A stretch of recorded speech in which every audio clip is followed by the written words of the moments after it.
ঢাকায় যাবো আর সাত সকালবেলা কাহিনী লাগাইছে।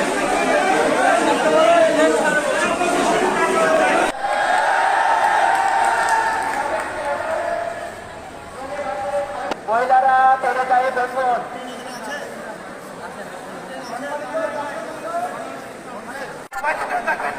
সবাই সবাই নিরাপদ, কেউ কোনো হাঙ্গামা দাঙ্গা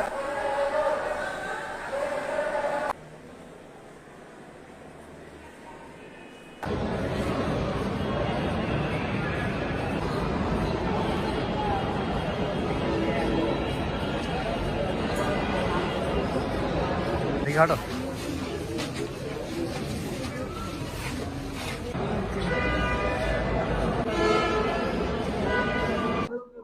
আমাদের টাকা ফেরত দিয়ে দিক, আমরা চলে যাব। আমাদের তো ভাই আর কোনো কিছু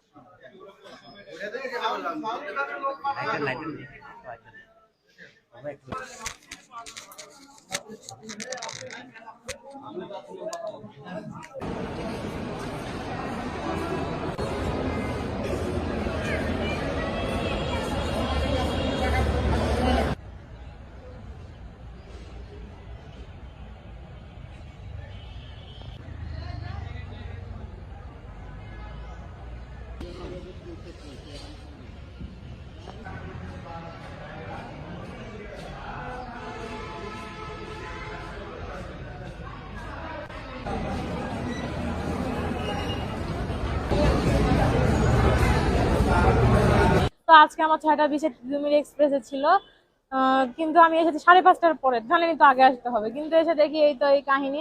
কিন্তু অথরিটিকে আগে বলা উচিত ছিল যে এরকম এরকম যে আমরা ট্রেনের ধর্মঘট অন্তত 7 দিন আগে সেলিং প্রসেসটা অফ করে দেওয়া উচিত ছিল।